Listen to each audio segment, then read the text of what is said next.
দিনের পর দিন, মাসের পর মাস, বছরের পর বছর আমরা জেনে এসেছি, বুঝে এসেছি যে বাংলাদেশ ওয়ানডে ক্রিকেট ভালো খেলে টেস্ট কিংবা টি-20-র তুলনায়। অথচ বাস্তবতা হচ্ছে ঠিক এই মুহূর্তে বাংলাদেশের ওয়ানডে র্যাঙ্কিং হচ্ছে 10, টেস্ট আর টি-20 র্যাঙ্কিং হচ্ছে 9। আপনি ঠিকই শুনেছেন। এবং এই যে অবস্থা বাংলাদেশের হয়েছে তার কারণ গত এক বছরে বাংলাদেশ যে 8টা ওয়ানডে ম্যাচ খেলেছে তার ভেতরে 7টাতেই হেরেছে, একটা মাত্র ম্যাচ জিতেছে, সেটা আফগানিস্তানের বিপক্ষে।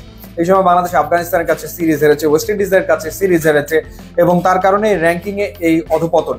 সবশেষ সেই 2006 সালে, অর্থাৎ 19 বছর আগে র্যাঙ্কিং এ বাংলাদেশ 10 নম্বরে ছিল।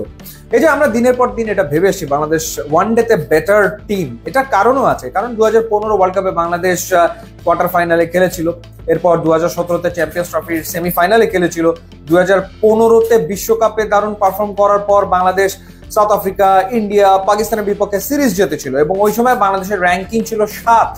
বাংলাদেশ 7-এ উঠে গিয়েছিল 2015-তে ওই পরপর 3টা সিরিজ জেতার ফলে।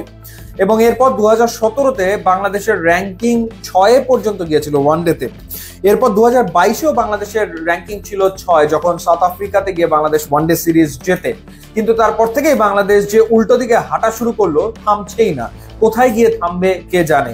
এখন বাস্তবতা এমন হয়েছে যে বাংলাদেশ আসলে নেক্সট ওয়ানডে ওয়ার্ল্ড কাপে খেলতে পারবে কিনা সেটা নিয়ে তো সংশয় দেখা দিয়েছে।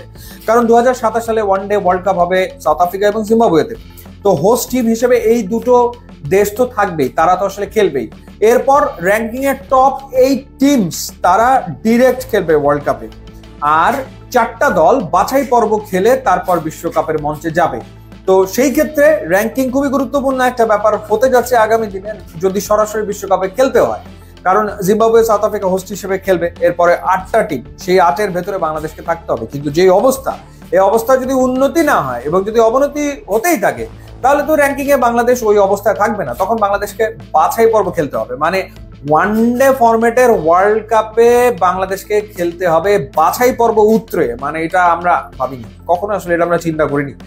এটা টি-20-র ক্ষেত্রে হতে পারতো, কিন্তু ওয়ানডের ক্ষেত্রে এরকমটা হবে সেই বাস্তবতায় দাঁড়িয়ে রয়েছে বাংলাদেশের ক্রিকেট। এবং এখান থেকে আসলে সামনের দিকে এগোনোটা ভীষণ রকম জরুরি হয়ে গেছে, সত্যিকার অর্থেই জরুরি হয়ে গেছে। দেখা যাক বাংলাদেশ শ্রীলঙ্কার মাটিতে গিয়ে ওয়ানডে সিরিজ খেলবে, সেই সিরিজের ফলাফল খুবই গুরুত্বপূর্ণ। সেখানে বাংলাদেশ জয়ের দেখা পায় কিনা এবং কাঙ্ক্ষিত রেটিং পয়েন্ট বাড়িয়ে নিতে পারে কিনা।